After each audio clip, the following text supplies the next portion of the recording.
القصة ينشرها أو يقصها علينا جمال الدين بوشا في هذا التقرير مع زملاء. فقط نتابع التقرير ثم نعود. من منا لا يتذكر هذه المشاهد؟ ابتسامة أمام عدسات الكاميرا طرحت أكثر من تساؤل. إنه الشاب الجزائري حمزة بن دلاج صاحب 24 سنة آنذاك، قصة أقرب إلى الأسطورة، حاملة توقيع ابن حي ديار الشمس الذي ذاع صيته عالميا وأصبح على لائحة المطلوبين لأجهزة المخابرات الدولية. مسار تعليمي متعثر عكس ما يشاع عنه. تلقى تكوينه في مجال البرمجيات وتقنيات القرصنة في إحدى مقاهي الانترنت. حمزة بن دلاج الشاب الجزائري الذي يصنع هذه الأيام الحدث وطنيا ودوليا، أخلط حسابات كبريات شركات تأمين المواقع الإلكترونية حسب لائحة التهم الموجهة إليه. حمزة بن دلاج الذي يتواجد بالولايات المتحدة الأمريكية بعد تسليمه للشرطة الفيدرالية من قبل الانتربول، وحسب مذكرة توقيفه يشاع عنه أنه قام بالتالي: اختراق حوالي 217 حسابا بنكيا ومؤسسات خاصة عن طريق القرصنة المعلوماتية، قرصنة وتخريب مئات المواقع الإلكترونية، العبث ببيانات العديد من مواقع الكيان الصهيوني، سيطرته على ما يقارب 8000 موقع فرنسي وغلقه بالكامل، قرصنته لمواقع بعض القنصليات الأوروبية وتوزيعه لتأشيرات سفر بالمجان على شباب جزائريين، جمع أموال طائلة من خلال هذه العمليات والتي قدرت ب4 ملايير دولار أمريكي، إضافة إلى تصنيفه من بين أخطر 10 قراصنة في العالم. شكل الهاكرز الجزائري لغزا حير رجال الانتربول على مدار 3 سنوات. أمام شح المعلومات بقيت أخبار الشاب الجزائري حبيسة تأويلات يقدمها بعض النشطاء على مواقع التواصل الاجتماعي. فحمزة بن دلاج وحسب هاكرز من جنسيات مختلفة رفض الرضوخ لإغراءات الموساد الإسرائيلي، وبالمقابل يتحدث قراصنة من فلسطين المحتلة عن مئات الملايين من الدولارات التي صبها حمزة بن دلاج في حسابات منظمات تدعم المقاومة الفلسطينية. أستاذة مختار، يعني أنت تتبعتي يعني مسيرة حمزة وكنت تتبعي في خطواته، كيف حتى يعني تم الإيقاع به وتم توقيفه؟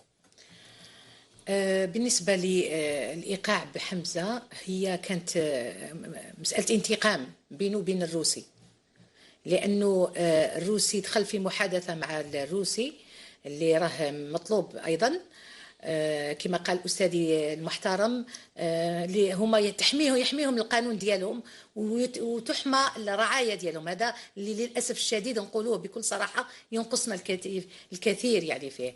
المهم كانت عملية انتقام لما قام بسب يعني المسلمين وسب حمزة كذا. كان قدم حمزة يعني اكتشف هذا الهاكر، وبالتالي كانت عملية انتقامية. إذن حتى الهاكر الروسي قام بتتبع خطوات حمزة، وربما راه مد حتى حاجات ما عندهاش علاقة به، يعني ربما راه وجه له اتهامات قد تكون، لأننا إلى حد الآن مثل ما قال زميل المحترم مازال ما نعرفوش الملف. وهنا سيدي المحترم دعني افتح قوس، يعني للاسف يعني نسجلوه دائما وابدا، ولينا تعودنا على اننا القلوب تبقى بارده. الجمعيات الحقوقيه ما نسمعوش بها، الجمعيات النسويه اللي تتكلم على الحقوق نتاع المراه والطفل وعلى كذا، الجمعيات الحقوقيه تسجل صمت رهيب في كل المواقف. لما راهية من الرعايا الجزائريين، لما أحد المهاجرين يتعرض إلى انتهاكات كبيرة، نقول لك أنه حتى ليس ببعيد أنه شاب جزائري كان في قطر تعرض إلى نفس اللي اسمه منير، تعرض إلى نفس ما كانش هاكرز، كان عامل بسيط يعمل، تعرض إلى السب والشتم والضرب والإيقاف، يعني ما كانش اللي يتحرك رغم الرسائل تاعو. على كل حال نشكر الجهات الأمنية اللي من حين إلى آخر تقدم يد العون لمثل هذا الشباب، لكن تلقى هناك صمت رهيب بالنسبة للجمعيات الحقوقية. وين راهم هذه الجمعيات الحقوقية القانونية ولا اللي يناديوا بالعدالة والحقوق؟ نعم. أين هي بالنسبة لحمزة الآن لما يسكتوا؟ لأننا اسمح لي عندنا حق باش نعرفوا الملف ديالو، عندنا حق باش نعرفوا واش هي حكايته الحقيقية. الأمنية، لأننا احنا نبقى دائما نعرف القليل بالنسبة للقصة الحقيقية. علاش ما كانش مثلا تمثيل يعني جزائري وجهة اللي تمثل هذه الرعاية الجزائرية؟ طيب أستاذة، من جانب آخر، نعم. لماذا لا تقوم بعض الجهات في الدولة الجزائرية وحتى الجهات الأمنية باستغلال هذا الشباب وقدرات هذا الشباب؟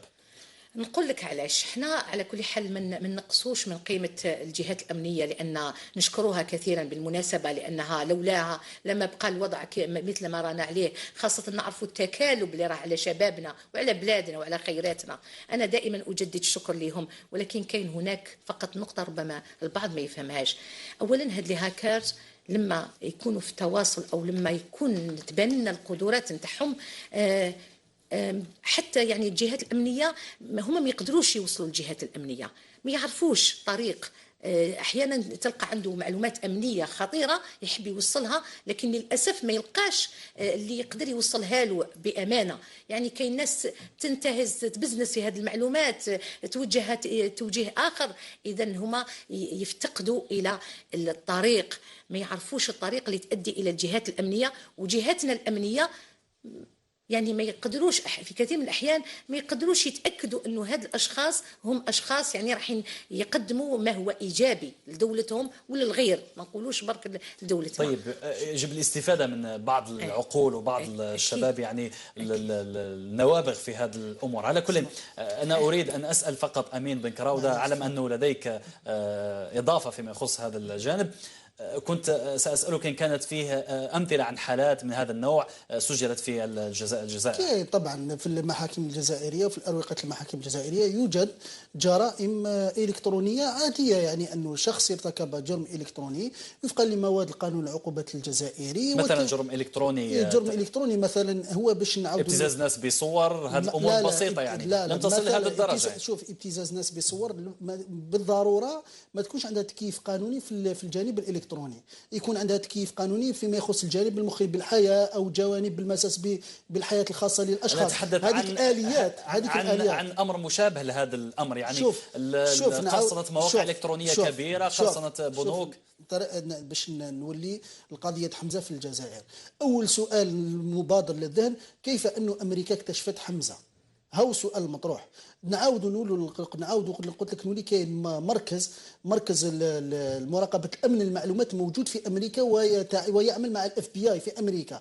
هذا المركز هو اللي توصل الى حمزه، هذا المركز غير موجود في الجزائر. يعني احنا المشكل اللي عندنا ما عندناش الاليات التي تؤدينا الى الوجود الهاكرز في الجزائر اللي اكتشفناها في الجزائر. هو المشكل. وضيف الى ذلك ان الجريمه المعلوماتيه في الجزائر وقتاش عرفها المشرع الجزائري؟ عرفها في 2004. هذا يقودنا للحديث عن نقص بعض التشريعات في المنظومه القانونيه انها فقيره اشده الفقر فيما يخص المواد في حد ذاتها. احنا كقانونيين في بعض الحالات نطبقوها على حالات وين ما يكونش فيما يدخل فيها لا سيبر كريميناليتي.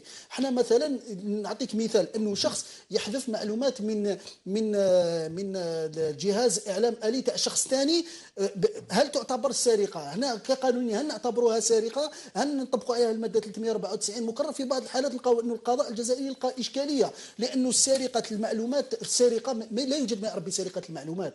يوجد الماده 394 مكرر وما يليها هي اللي تتكلم على معالجه الانظمه المعطيات. طيب. الاليات. استاذه مختاري في نعم. الاخير فقط باختصار. نعم، انا برك حبيت نزيد اضافه نوضح واحد الامر. نحاول السؤال اللي قدمته لزميلي المحترم، نقول فقط انه احنا عندنا كاين هناك من الخارج انه من يقوم بقرصنه مواقع مهمه، ولكن نقول دائما والشهاده يعني لله انه الجزائر سلطاتها دائما رزينه، تتعامل برزانه، يعني ما تتعاملش بالاشخاص مثل ما يعامل به ابنائنا في الخارج. الامور عمرك انت سمعت يعني واحد قرصن، وكاينين بزاف وانا نقول لك هذه، ولكن هل سمعت ان قاموا باعتقاله بنشر الاعتقال تاعو الناس كل تسمعوا ويديروا الاحكام كما يحبوا؟ لا، تعالجها بحنكه. تعالجها لماذا؟ لانها تحترم الاعراف الدوليه، تحترم الاتفاقيات، وبالتالي تعالجها بحنكه وبعيدا عن كل خلافات وبعيدا عن هضم حقوق الاشخاص. الامر هذا اللي احنا للاسف مازلنا ما يعملوهش بينا. ما يعاملوناش به. ولهذا أنا نقول لك كما يقولوا دائما المعاملة بالمثل، نرجعوا للمعامله بالمثل. احنا اذا كان اليوم كاين بيناتنا اتفاقيات بيننا وبين امريكا، بيننا وبين دول كثيره، تعاملنا بالمثل، يا اما راح يكون احنا ايضا عندنا رد فعل اخر، لانه هذا الشخص ربما راه مدان، ولكن كان المفروض أن يبلغ الأهل تاعو، أن تبلغ الجهات الرسمية، أن نرى الملف. وإلا ما هو دور الحقوقيين؟ ما هي الاحترامات المتبادلة بين الدول؟ إذا كان أنايا لما يكون شخص من طرفك نعامله باحترام وبحنكة على كل من المفروض أنه يكون فيه رد فعل للسفارة الأمريكية في الجزائر فيما يخص هذا الجانب. ماشي باختصار فقط. باختصار، شوف على كل حال أنا أستاذ مش شاطرها 50% الرأي، لكن نقول بأنه كاين ليس الجزائر ما عندهاش امكانيات، وما راناش في قوه اقليميه انه نتحدثوا على رعايانا. هو المشكل المطروح. امريكا قالت لك بصوت عالي انا حمزه بن دلج يحاكم في امريكا. هل الى يومنا هذا السلطات الجزائريه تحركت؟ هل الى يومنا هذا اي شخص لا ثمن بحنكه؟ احنا رانا في مراكز القوه، يعني انه يوجد قوه عظمى اللي هي الولايات المتحده الامريكيه تطبق القانون ولو كان في افغانستان، تطبق القانون ولو كان في تايلاند. هاي الصراحه الموجوده في العالم. يعني امريكا مهيمنه، احنا ليس لدينا اليات لاحضار. لو كنا قوه عظمى، لو كنا قوه اقليميه لا حمزه بن دلج، لا جبناه. انا نعطيك مثال انه مواطن امريكي حكم في دوله في امريكا اللاتينيه، حكم عليه ب20 سنه حبسناه في البلد اللاتيني هذا، وبعد ذلك في تنفيذ الحكم حول الى امريكا، اسمح لي، حول الى امريكا ونفذت عليه عقوبه 5 سنوات واخلي سبيله في امريكا. نعم. وبالتالي احنا مراكز القوه الجزائر نقولوا حقيقه احنا كقانونيين عندنا منبر واحد، هو المنبر القانوني متحايد بالقانون الدولي، اي لاحضار حمزه بن دلاج، لحمايه حمزه بن دلاج كرعيه جزائريه، وبالتالي احضار الجزائر ونرى. لكن السؤال المطروح هل يمكن احضاره؟